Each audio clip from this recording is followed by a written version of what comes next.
नमस्कार, मैं हूँ अदिति मिश्रा। 21 फरवरी की ताजा खबरें। सबसे पहले हम आप तक देश की तमाम खबरों से पहले एक नजर सुर्खियों पर। करहल में अखिलेश यादव की जीत कितनी आसान, हार जीत में होगा कितना अंतर, सपा ने किया बड़ा दावा। हरदोई जनसभा में बोले पीएम मोदी, 10 मार्च को भाजपा की बम्पर जीत के साथ मनाई जाएगी होली।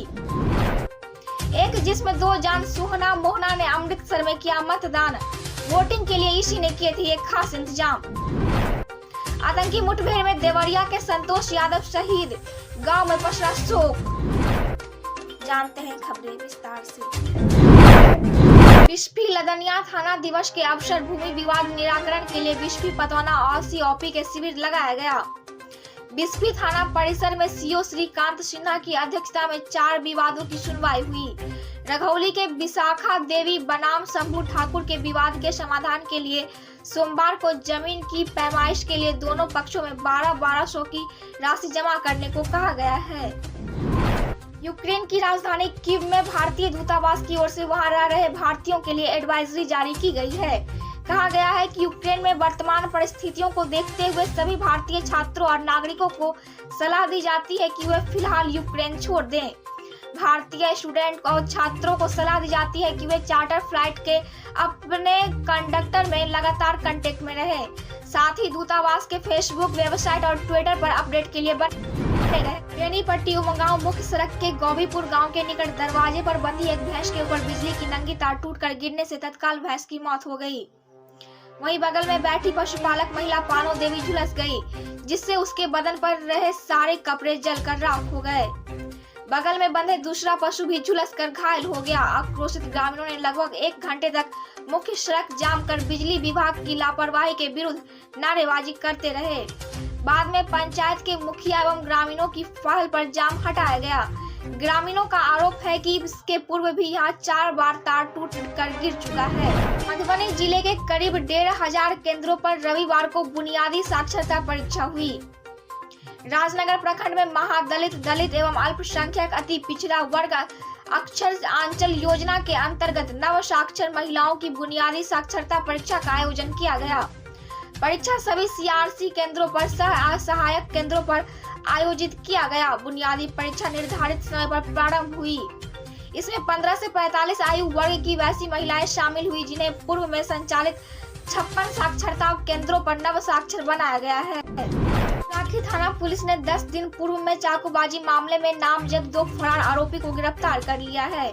आरोपियों की पहचान उमगांव निवासी नागेंद्र यादव और प्रमोद सहनी के रूप में हुई। मुख्य आरोपी अभी भी पुलिस के पकड़ से दूर है।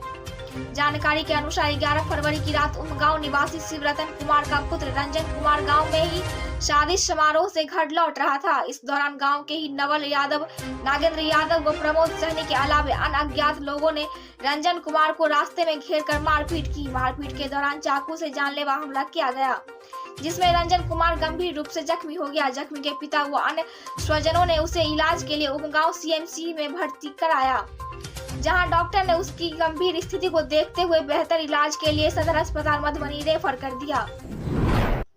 लोकतांत्रिक देश में सबसे अधिक महत्वपूर्ण भूमिका जनता निभाती है, क्योंकि लोकतंत्र जनता का जनता के द्वारा जनता के लिए होता है। लोकतांत्रिक देश में मतदान जनता का सबसे अहम और ताकतवर अधिकार होता है। यहाँ जनता यह तय करती है कि देश की सत्ता किसके हाथों में जाएगी।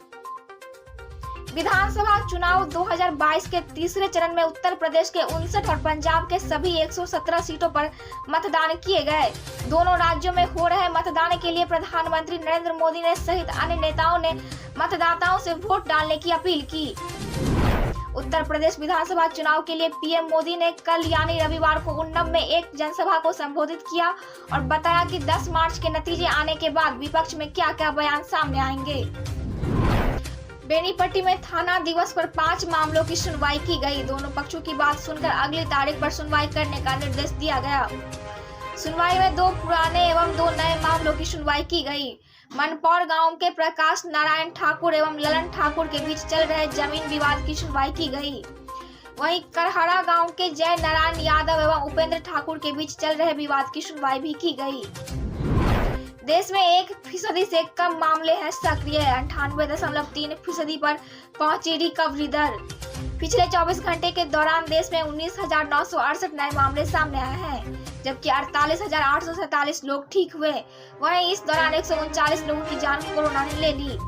केंद्रीय स्वास्थ्य एवं परिवार कल्याण मंत्रालय द्वारा जारी आंकड़ों के मुताबिक पिछले 24 घंटे के दौरान देश में 19,968 केस सामने आए हैं। देश में कोरोना संक्रमण के केस अब दिनों दिन कम होते जा रहे हैं। ये भले ही राहत की बात हो, लेकिन एक चिंता अभी भी मंडरा रही है। दरअसल कोरोना से होने वाली मौतों का सिलसिला जारी है। बता दें कि देश में रविवार को महज 19,968 नए कोरोना मरीज मिले। साथ ही 48,847 लोगों ने कोरोना को मात भी दी। 676 लोगों ने कोरोना की वजह से जिंदगी हार गए। बता दें कि अब देश में कोरोना के एक्टिव केस 2,24,187 है, जबकि अब देश में पॉजिटिविटी रेट 1.68% रह गई है। स्वास्थ्य विभाग के आंकड़े के मुताबिक अब तक 4,20,86,383 लोग कोरोना को मात दे चुके हैं। राजधानी पटना के पत्रकार नगर थाना क्षेत्र के एक साइबर अपराधी कुंदन कुमार को केंद्रीय विद्यालय के पास HDFC बैंक ATM से संदिग्ध अवस्था में गिरफ्तार किया गया। पकड़ में आया साइबर अपराधी कुंदन कुमार नालंदा जिला का रहने वाला है। पटना के जगनपुर इलाके में किराए का फ्लैट लेकर अपने सहयोगी साइबर अपराधियों के शव पर घटना को अंजाम देता था। राष्ट्रीय राजधानी दिल्ली में दिन में धूप निकलने से लोगों को ठंड से राहत मिली हुई है। इस बीच देश के कई हिस्सों में एक बार फिर मौसम करवट लेने वाला है।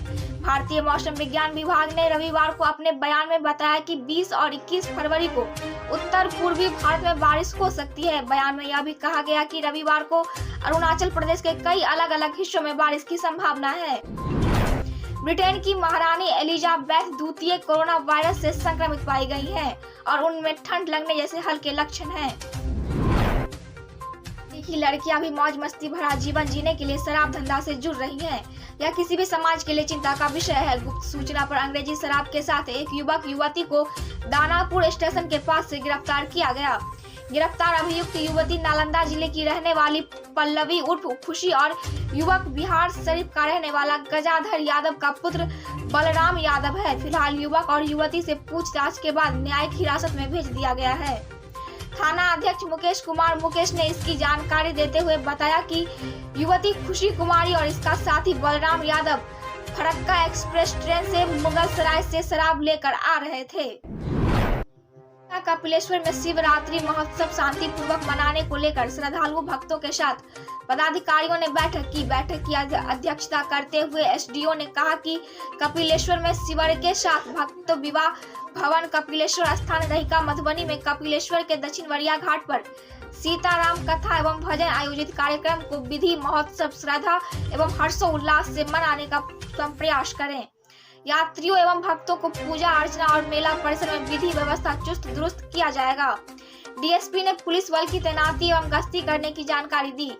मेला परिसर एवं मंदिर के असामाजिक तत्वों पर कड़ी नजर रखी जाएगी। बैठक में BDO ने स्वच्छता, पेयजल एवं प्रकाश व्यवस्था के बारे में लोगों से सुझाव मांगा। ककरौल पंचायत के मुखिया को मेला स्थल में आवश्यक सुविधा उपलब्ध कराने का अनुरोध किया। बैठक में श्रद्धालुओं ने शिव विवाह एवं सीताराम कीर्तन भजन प्रवचन तथा कुश्ती दंगल के कार्यक्रम आयोजित करने की जानकारी दी। खजौली पुलिस को विदेशी शराब के साथ कारोबारी को गिरफ्तार करने में कामयाबी मिली। थाना अध्यक्ष के छापेमारी गांव में खजौली पुलिस ने छापेमारी कर 139 बोतल विदेशी शराब के साथ कारोबारी को गिरफ्तार किया। बिहार के पटना, नवादा, सारण, दरभंगा समेत 18 जिलों में जमीनी सर्वे का काम शुरू किया गया। इस सर्वे के लिए कई तरह के नियम कानून बनाए गए हैं। कानून के द्वारा आप अपने जमीन का सर्वे आसानी से करा सकते हैं। बता दें कि दूसरे चरण में बिहार के पटना, मुजफ्फरपुर, गया, भागलपुर, भोजपुर, सारण, दरभंगा, औरंगाबाद, कैमूर, बक्सर, वैशाली, रोहतास, पूर्वी चंपारण, मधुबनी, समस्तीपुर, सिवान, गोपालगंज व नवादा में विशेष सर्वेक्षण का काम किया जाएगा। भारत रत्न व पूर्व प्रधानमंत्री स्वर्गीय अटल बिहारी वाजपेयी की याद में ग्वालियर में प्रस्तावित अटल स्मारक को लेकर पहली बार शासन से जानकारी मांगी गई है। इस पत्र में अटल स्मारक को लेकर मुख्यमंत्री की घोषणा का हवाला देते हुए जानकारी चाहिए गई है। अब इस जानकारी के लिए पूर्व में अटल स्मारक के लिए हुए सांस्कृतिक विभाग के निरीक्षण के स्थल व उनका पूरा रिकॉर्ड प्रस्तावित सहित शासन को भेजे जाएंगे। अटल स्मारक के लिए पहले नवंबर पर सिरो पहाड़ी पर, दूसरे नंबर पर डमौआ डैम के पास वाली जमीन को प्राथमिकता पर रखा गया है। रूस यूक्रेन विवाद के बीच ब्रिटिश प्रधानमंत्री बोरिस जॉनसन ने एक डराने वाली बात कही है। ब्रिटिश प्रधानमंत्री ने चेताते हुए कहा कि रूस यूरोप के दूसरे विश्व युद्ध के बाद सबसे बड़ा हमला करने की तैयारी में है। छात्र युवाओं का रोजगार अधिकार आंदोलन के तहत रविवार को बहादुरपुर प्रखंड के देवकुली गांव में छात्र युवा संवाद का आयोजन किया गया। मुख्य अतिथि के तौर पर इनॉश के प्रदेश अध्यक्ष आफ्ताब आलम थे। संचालन आयशा के जिला सचिव मयंक कुमार यादव ने किया। JRF और नेट पास करने वाले छात्र छात्राओं को सम्मानित करने के लिए रविवार को doctor Zakir Hussain teachers training college में समारोह का आयोजन किया गया। इसमें परीक्षा पास करने वाले गीतांजलि पांडे, राजेश कुमार चौधरी, कुंती कुमारी, श्वेता कुमार, मनोरंजन कुमार, किरण कुमारी व राजमोहन पासवान को कॉलेज प्रबंधन समिति के सचिव डॉक्टर सारिक हुसैन ने सम्मानित किया। ललित नारायण मिथिला विश्वविद्यालय के सांस्कृतिक, हिंदी, मैथिली एवं उर्दू विभागों में संयुक्त तत्वाधान में 21 फरवरी को मैथिली दिवस मनाया जाएगा। कार्यक्रम का आयोजन वनस्पति विज्ञान विभाग के सभागार में 11 बजे से होगा। विश्वविद्यालय सांस्कृतिक विभाग के अध्यक्ष सह आयोजन सचिव प्रोफेसर जीवानंद झा ने रविवार को यह जानकारी देते हुए बताया कि कुलपति प्रोफेसर सुरेंद्र प्रताप सिंह कार्यक्रम का उद्घाटन। बिहार के नवादा में जिंदा कारतूस की एक बड़ी खेप समय रहते पकड़ लिया गया, जिसे पटना में दहशत फैलाने की साजिश रची जा रही थी। जांच के दौरान एक बस से 1000 जिंदा कारतूस बरामद किया गया, जिसे कोलकाता से पटना लाया जा रहा था। हैरानी की बात है, पुल पुलियों का जाल बिछा रहे बिहार में कुछ ऐसी भी परियोजनाएं हैं जो जमीन अधिग्रहण के कारण समय से देर काफी हो गई है। नदी के बीच धारा में पुलों के निर्माण में भले ही कोई समस्या नहीं हो रही, लेकिन दोनों छोर पर जमीन का पेच जरूर फंसा है। थोड़ी सी जमीन की कमी के कारण बड़े पुलों के निर्माण अंदर में लटके रहे। कुछ एकड़ जमीन की कमी के कारण वर्षों तक पुलों का निर्माण बाधित रहा और यह समय पर पूरी नहीं हो सकी। अहमदाबाद ब्लास्ट दोषियों का समाज में रहना आदमखोर तेंदुए को खुला छोड़ने के जैसा, कोर्ट की टिप्पणी। अहमदाबाद में 26 जुलाई 2008 को हुए 18 सिलसिलेवार बम धमाकों पर दिए गए फैसले में विशेष अदालत ने कहा कि 38 दोषी मौत के सजा के लायक हैं, क्योंकि ऐसे लोगों का समाज में रहना आदमखोर तेंदुए को खुला छोड़ने के समान है। अहमदाबाद बम धमाकों में दोषियों में से 2 के परिजनों ने अदालत के फैसले के समय को लेकर सवाल खड़े किए हैं और आशंका जताई है कि यह राजनीति से प्रेरित हो सकता है। विशेष अदालत ने जुलाई 2008 में हुए सिलसिलेवार बम धमाकों में 56 लोगों की मौत के सिलसिले में 38 लोगों को मौत की सजा सुनाई थी एवं 11 लोगों को आजीवन कारावास की सजा सुनाई गई थी। इस जिले के एक दोषी को उम्र कैद की सजा सुनाई गई थी। कल पटना में राजद प्रदेश कार्यालय में युवा राष्ट्रीय जनता दल की प्रदेश कार्यकारिणी की बैठक हुई। बैठक में सभी जिले के अध्यक्ष और प्रदेश महासचिव पहुंचे हैं। बैठक में तेजस्वी यादव भी पहुंचे और युवा राजद नेताओं से मुलाकात की।